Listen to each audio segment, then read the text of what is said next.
The phone rang at 6:14 a.m. I didn't recognize the number, but the area code belonged to my mother-in-law, Beatrice. When I answered, there was no hello or good morning. There was only the sound of Beatrice's labored, theatrical breathing. "Alina," she whispered, her voice trembling with a curated kind of grief, "I cannot believe you would do this. To this family, to Julian." I sat up in bed, the sheets sliding off my shoulders. I was awake, but my mind was still foggy. "Beatrice, what are you talking about?" "The brooch, Alina. The sterling emerald, it's gone, and we know where it is." There was a sharp pause, a beat of silence designed to let the weight of the accusations sink in. "The police have been called. I suggest you don't bother coming back to the house today. We are devastated." The line went dead. I didn't scream. I didn't panic. I sat there in the silence of my bedroom, looking at my husband Julian, who was still fast asleep beside me. He is the CFO of the sterling luxury real estate empire, the Golden Sun, the reliable provider, the man who had spent the last 5 years trying to integrate me into a family that viewed my middle-class upbringing as a personality flaw. I knew exactly what had happened. I didn't know how, but I knew who Clara, Julian's younger brother's wife. A woman who viewed the Sterling family tree not as a lineage, but as a ladder she intended to climb by pushing everyone else off. To understand how I ended up being accused of a felony before sunrise, you have to understand the dinner from the night before. The Stills don't do casual dinners, they do events. The gathering was held at the main estate, a place of marble floors and oppressive silence where the air always smelled like expensive lilies and old secrets. Clara had spent the first hour of the evening subtly reminding me that I didn't belong. It was her specialty, the compliment, that was actually a blade.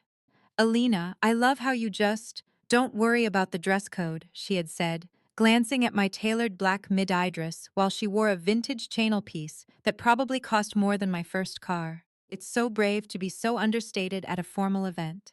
I had smiled, a thin, polite expression that didn't reach my eyes. "I prefer comfort over performance, Clara. You should try it sometime." Julian had caught my eye from across the room and given me a small, supportive nod. He loved me, but he lived in two different worlds. In one, he was my husband. In the other, he was a Sterling.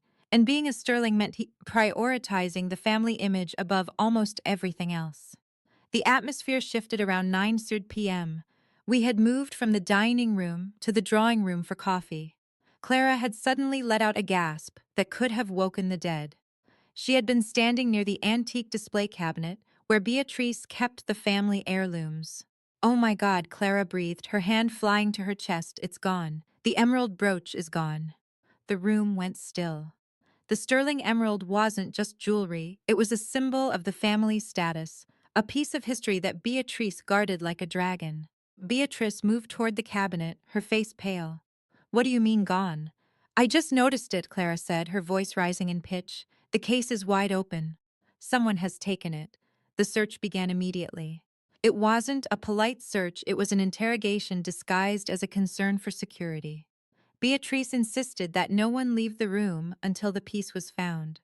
She didn't want the police involved, yet the Sterlings hated public scandals, but the tension was suffocating.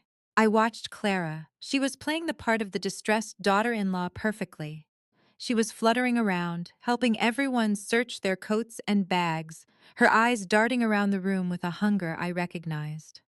"I'll check the bags," Clara volunteered, her voice sweet and helpful. "Clara, that's unnecessary," I said, stepping forward. "It's for the best, Alina," Clara replied, her smile not reaching her eyes. "We just want to find it." "Unless you have something to hide?" The room went silent. That was the hook. By suggesting I was hiding something, she had already shifted the suspicion onto me. Julian looked at me, then at his mother. He didn't say anything, he didn't defend me. He just looked conflicted, caught between his trust in me and his ingrained instinct to defer to the family matriarch. Clara reached for my handbag, which was sitting on the side table. "I can do it myself," I said, reaching for the bag. But Clara was faster. She snatched it up, dumped the contents onto the velvet sofa, and then reached deep into the inner lining. With a look of simulated horror, she pulled out the emerald brooch. The silence that followed was absolute. "Elena?" Julian's voice was a whisper. He sounded like he was speaking from underwater. I looked at the brooch, then at Clara. She wasn't looking at the jewelry, she was looking at me. For a split second, the mask slipped. There was a flash of pure, predatory triumph in her eyes. I didn't put that there, I said. My voice was flat, devoid of the hysteria the family expected. It was in your bag, Alina, Beatrice said, her voice cold and hard in the lining. How do you explain that? I can't explain it because I didn't do it, I replied. Clara planted it. Clara burst into tears. Not a loud sob, but a soft, trembling whimper. How could you say that? I was only trying to help. I can't believe you'd turn this on me. The family closed ranks instantly. It was a reflex. In the Sterling world, the person who cries first usually wins, and the person who remains calm is viewed as calculating. I think it's best if you leave, Beatrice commanded Julian. Take her home. We will decide how to handle the legalities in the morning. Julian didn't look at me as he led me to the car. He didn't hold my hand. He drove in a silence so heavy I could feel it pressing against my chest. Julian, you know I didn't do this, I said. I want to believe you, he replied, his grip tightening on the steering wheel. But it was in your bag, Alina. How did it get there? She planted it. She's been trying to push me out of this family since the day we married. Clara has no reason to frame you for theft, he said. That was the biggest lie of all. Clara had every reason. She wanted to be the sole confidant of Beatrice. She wanted the influence, the trust, and the perceived moral superiority. If I was gone, not just divorced, but disgraced, there would be no one left to challenge her. When we got home, Julian went to the guest room. He didn't fight with me. He didn't yell. He just retreated, paralyzed by the evidence and his own loyalty to the Sterling brand. I didn't sleep. I spent the night sitting in the dark, replaying every second of the evening. I am not a detective, but I am an observer. I have spent 5 years observing the Sterlings, learning their rhythms, their tells, and their weaknesses. As I sat there, a memory surfaced. When Clara first discovered the theft, she had screamed, "The case is wide open." I remembered looking at the cabinet the moment she shouted. I remembered the image of the glass door. The door hadn't been wide open, it had been shut. Clara had lied about a detail that didn't even matter to the crime, simply because she wanted to add more drama to her performance. She was a sloppy liar. She focused on the emotion of the scene rather than the logistics. Then there was the matter of the assistant. During the search, Clara had whispered to Beatrice that her personal assistant, a girl named Mia, had seen me acting suspiciously near the cabinet earlier in the evening. Mia had nodded in agreement, though she wouldn't look me in the eye. I knew Mia. She was paid a modest salary by Clara and lived in a small apartment that she couldn't possibly afford on that wage. Clara didn't just employ her, she owned her. As the sun began to rise, the phone rang. Beatrice's call had confirmed it. They weren't just letting me go, they were calling the police. They were going for the throat. I looked at the phone, then at the door to the guest room where my husband was hiding. I felt a cold, sharp clarity settle over me. Clara thought she had trapped me. She thought she had played the game of status and perception and won. But Clara had made one fatal mistake. She assumed that because I was understated, I was weak. She assumed that because I didn't scream, I wasn't fighting. I stood up and walked to the mirror. I didn't look like a thief. I looked like a woman who had just been given a very clear map of her enemy's mind. I didn't call a lawyer, not yet. Instead, I began to write a list. First, the timeline. Second, the witness. Third, the discrepancy of the cabinet door. I knew that if I played this, the way the Sterlings played their games, with emotion and accusation, would lose. They owned the narrative. To win, I had to stop being a member of the family and start being an auditor. I was going to dismantle Clara's lie, piece by piece, until there was nothing left of her but the truth. And the truth was, Clara hadn't just tried to steal a piece of jewelry, she had tried to steal my life. I picked up my phone and dialed a number I hadn't called in years. "Hello, Mia," I said when the assistant answered, her voice shaking. "I think it's time we had a conversation about your employment terms." Mia didn't answer for a long time. I could hear her breathing on the other end, shallow, jagged, the sound of someone who knew they were caught in a net they hadn't seen being cast. "What do you want, Alina?" she finally whispered. "I want to talk about your apartment," I said. My voice was a flat line, the one on Fifth Avenue, the one with the floor-to-ceiling windows and the concierge service. "It's a beautiful place," Mia far too beautiful for a personal assistant salary. There was a sharp intake of breath. I don't know what you're talking about. We both know that's a lie, I replied. Clara doesn't just pay you a salary, she pays you for your loyalty. She pays you to be her shadow and occasionally her mouthpiece. But here is the problem. Loyalty is an expensive commodity, and Clara is a sloppy bookkeeper. I wonder how the ears would feel about those bonuses you've been receiving. You can't prove anything, Mia stammered, but the confidence was gone. She sounded small. I don't have to prove it today, I said. I just need you to be very, very honest with me about the night of the dinner. Because right now, you are an accomplice to a felony. If the police get involved, Clara will throw you under the bus to save her own skin. She's already doing itches, making you the witness, so that if the story falls apart, you're the one who lied, not her. I paused, letting that sink in. Do you really think Clara loves you enough to go to prison for you? Mia didn't answer. She started to cry, not the curated, theatrical sobbing Clara did, but the genuine, ugly sound of someone who realized they were disposable. I'll talk to you, Mia whispered. But not now, I can't. I'm not asking you to betray her yet, I said. Just asking you to remember the truth. I'll call you when the time is right. I hung up and looked across the hall. Julian was coming out of the guest room. He looked like he hadn't slept. His eyes were bloodshot, his shirt wrinkled. He looked less like the CFO of a real estate empire and more like a man who was watching his life dissolve in real time. My mother wants us at the house by 10, he said. His voice was hollow. I'm not going there to be interrogated, Julian. It's not an interrogation, Elena, it's a discussion. She wants to resolve this before the police file the formal report. She's giving you a chance to explain yourself. I looked at him, really looked at him. For 5 years I had loved this man. I had supported his ambitions and navigated the minefield of his family's expectations. But in the moment I needed him to stand as my shield, he was acting as the herald for my executioner. You believe her, I said. It wasn't a question. Julian looked away. The brooch was in your bag, Elena, the lining. It wasn't just sitting on top, it was tucked away. Why would Clara do that? Why would she risk everything just to frame you? Because she views me as a competitor for the one thing she craves most, I told him. Beatrice's approval. If I am the outsider who stole the family legacy, Clara becomes the loyal daughter-in-law who saved it. It's a simple trade-off for her. That sounds like a conspiracy theory, Julian sighed. And a brooch in my bag sounds like a fact, I countered. But facts can be manufactured, Julian. You of all people should know how easy it is to cook a ledger. He didn't respond. He just told me to be ready by 9. The drive to the Sterling estate was a study in silence. When we entered the drawing room, the atmosphere was clinical.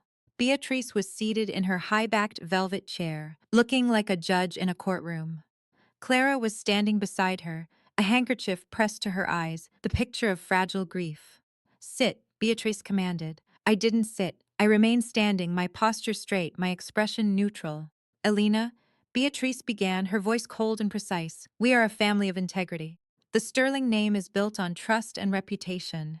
To have a member of this household commit such a vulgar act of theft is unthinkable. Clara has been very distressed. She only spoke up because she felt it was her duty to the family. Clara let out a small trembling sob. I just wanted it to be a mistake, she whimpered. I wanted Elena to just admit it so we could move past it. I turned to Clara. I didn't yell, I didn't accuse, I simply asked a question. Clara, take me back to the moment you noticed the brooch was missing. Tell the room exactly what you saw. Clara blinked, surprised by the shift in tone. I walked over to the cabinet and I saw that the case was wide open. The velvet cushion was empty. I gasped because I couldn't believe the door had been left open. I felt the first crack. It was small, but it was there. The door was wide open? I asked. Yes, Clara replied, her voice gaining strength. Wide open, it was shocking. That's strange, I said, stepping closer, because I remember looking at that cabinet the second you screamed.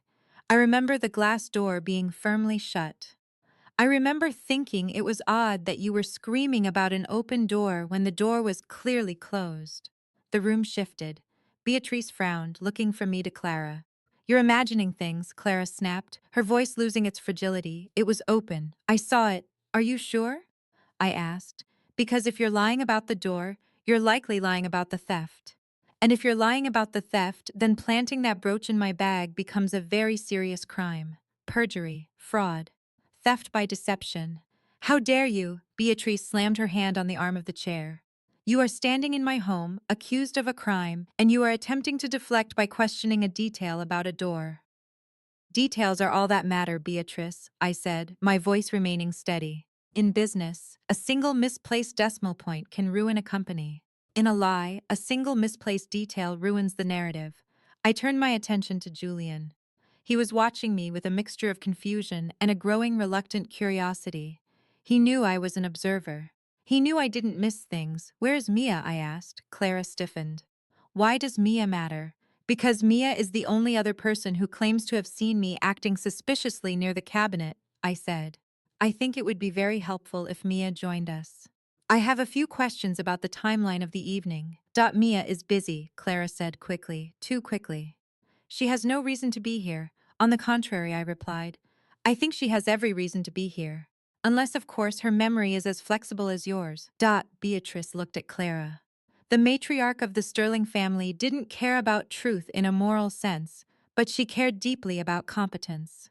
A sloppy lie was an insult to her intelligence. Bring Mia in, Beatrice ordered. Clara's face went pale. She tried to protest, but one look from Beatrice silenced her.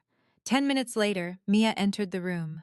She looked terrified. She wouldn't look at me, and she barely looked at Clara. She stood with her shoulders hunched, her hands twisting together. Mia, I said, my voice soft but commanding. Tell us about the moment you saw me near the jewelry cabinet. Mia swallowed hard. I saw Alina, she was hovering. Around 8:15 p.m., she looked like she was checking to see if anyone was watching. I didn't blink. 8:15 p.m., are you certain? Yes, Mia whispered, I'm sure. I looked at Julian. Julian, where were we at 8:15 p.m.? Julian frowned, thinking. We were in the dining room. You were pouring the second round of wine for the guests. Exactly, I said. I spent from 8:10 p.m. until 8:20 p.m. in the dining room, in full view of the guests and the staff. I never left the room. I certainly wasn't hovering near a cabinet in the drawing room. The silence that followed was different from the silence of the night before. This wasn't the silence of condemnation, it was the silence of a collapsing structure. Clara stepped forward, her voice shrill. She must have slipped away. You probably just didn't notice her leave. I didn't leave, Clara, I said, turning to her. And Mia knows I didn't leave, because Mia wasn't in the drawing room at 8:15 either. She was in the kitchen helping with the appetizers. Mia gasped, her eyes darting to Clara. Now, I said, stepping toward Mia, we can do this the hard way, or we can do this the easy way. The hard way involves the police, a fraud investigation into your housing, and a prison cell for accomplice theft. The easy way involves you telling Beatrice exactly who told you to lie. Mia looked at Clara. Clara's face was no longer fragile, it was a mask of pure, cold fury. She looked at Mia not as an employee, but as a loose end that needed to be cut. That look was the final straw. Mia broke. She didn't just admit the lie, she dissolved into a frantic, rambling confession. She told them how Clara had handed her a script. She told them how Clara had threatened to fire her and blacklist her from every agency in the city if she didn't play along. She told them that Clara had found the brooch and told her exactly where it had been planted. As Mia spoke, I watched Clara. I watched the moment the power shifted. I watched the moment she realized that the ladder she had been climbing had just vanished beneath her feet. But the most important thing I watched was Julian. He was looking at me, not with conflict and not with doubt.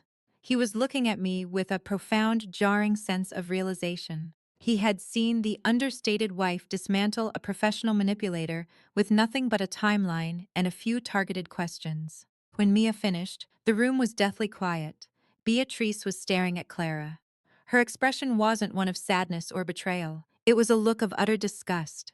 To Beatrice, the theft was a crime, but the sloppiness of the frame-up was an embarrassment. You used my home as a stage for your petty jealousies, Beatrice said, her voice a low, dangerous hiss. Clara tried to speak, but Beatrice raised a hand, silencing her. Get out, Beatrice commanded. Beatrice, please. Get out of my house, Clara, now, and don't bother going back to the estate. Marcus will be informed that his marriage is a liability to this family. Clara turned to Julian, perhaps hoping for some shred of the golden sun's mercy. But Julian didn't even look at her. He stepped toward me and took my hand. His grip was tight, almost desperate. "I'm so sorry," he whispered. I didn't squeeze his hand back, I didn't smile. The victory was sweet, but the taste was metallic. "The brooch is back," I said, looking at Beatrice. "But the trust is gone." "The brooch is not back," Beatrice said suddenly, her eyes narrowing. I froze. "What do you mean?" Beatrice reached into her pocket and pulled out the emerald brooch that had been found in my bag. She held it up to the light. "I had the family jeweler look at this the moment me fast," Beatrice said. "This is a high-quality glass replica, a fake." I felt a chill run down my spine. "The real sterling emerald," Beatrice continued, her voice trembling with a new kind of rage, "is still missing. And since Clara is the only one who had access to it before the discovery, it seems our little drama has a much darker ending." I looked at Clara, who was now backed against the wall, her face devoid of all color. She hadn't just tried to frame me. She had stolen the real heirloom to cover her own debts and used me as the distraction to ensure no one would look for the original. She had played a high-stakes game, and she had lost everything. But as I looked at the fake jewelry in Beatrice's hand, I realized that the war wasn't over. The legal fallout was only just beginning, and the Sterling family's obsession with their image was about to collide with a very public scandal. I leaned in toward Clara, my voice a cold whisper that only she could hear. "You thought I was the outsider," I said, "but you're the one who's truly alone now." I turned and walked out of the room, leaving the Sterlings to deal with the rot in their own garden. I was free. But as I walked toward the car, I knew that the cost of this freedom was the permanent destruction of the life I had thought I wanted. And for the first time in 5 years, I felt like I could finally breathe. The silence that followed the reveal of the fake brooch wasn't empty, it was heavy, like the air before a storm. Clara looked as though she had been struck.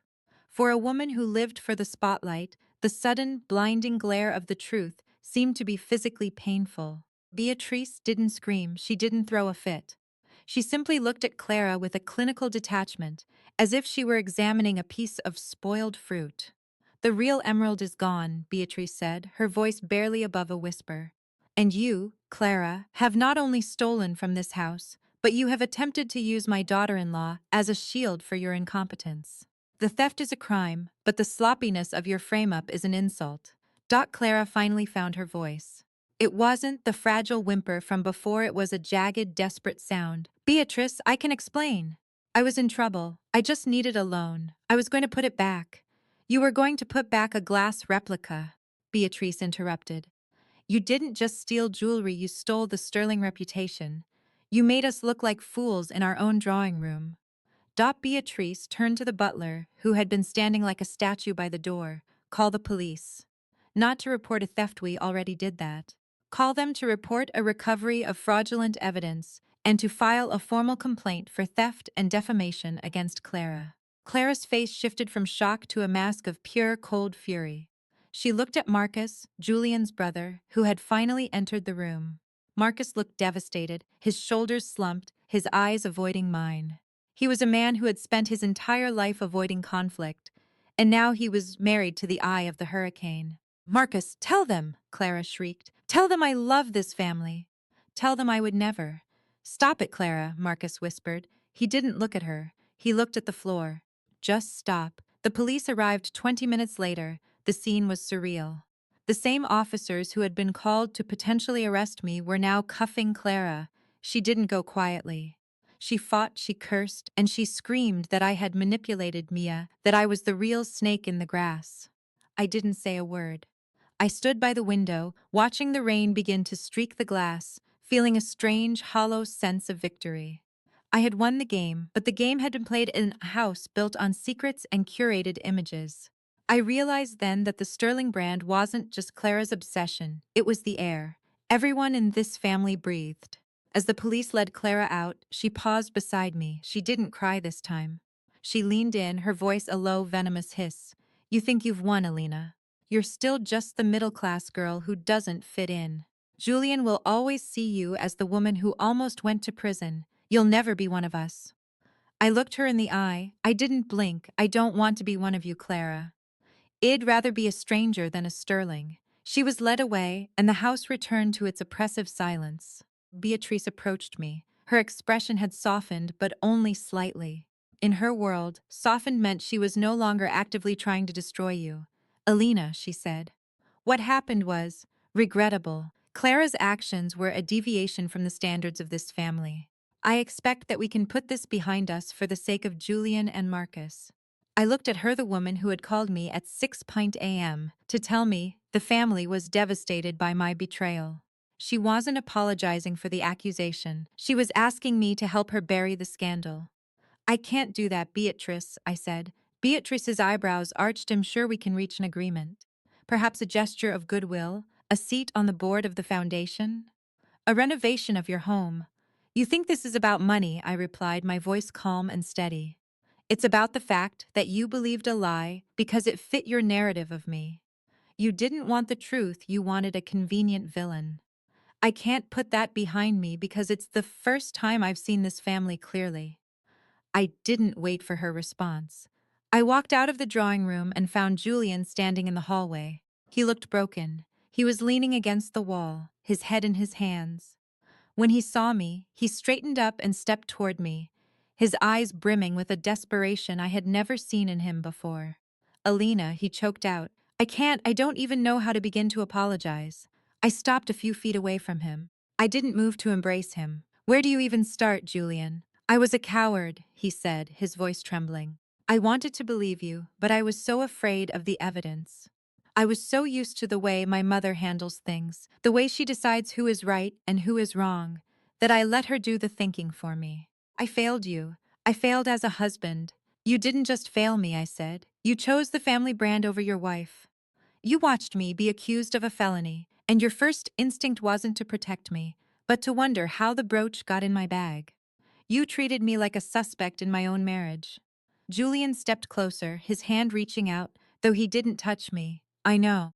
And it's a realization that is going to haunt me for the rest of my life. But please, Alina, tell me what I can do. Tell me how to fix this. I looked at the man I loved. I saw the regret, the genuine pain, and the sudden jarring awareness of his own fragility. He had spent his life as the golden son, the provider, the reliable CFO. But in the crisis, he had been a passenger in his own life. You can't fix it with a gesture, Julian. And you can't fix it by apologizing to me, I said. You fix it by dismantling the version of yourself that thinks the sterling name is more important than the truth. You fix it by standing between me and your mother every single time, without hesitation.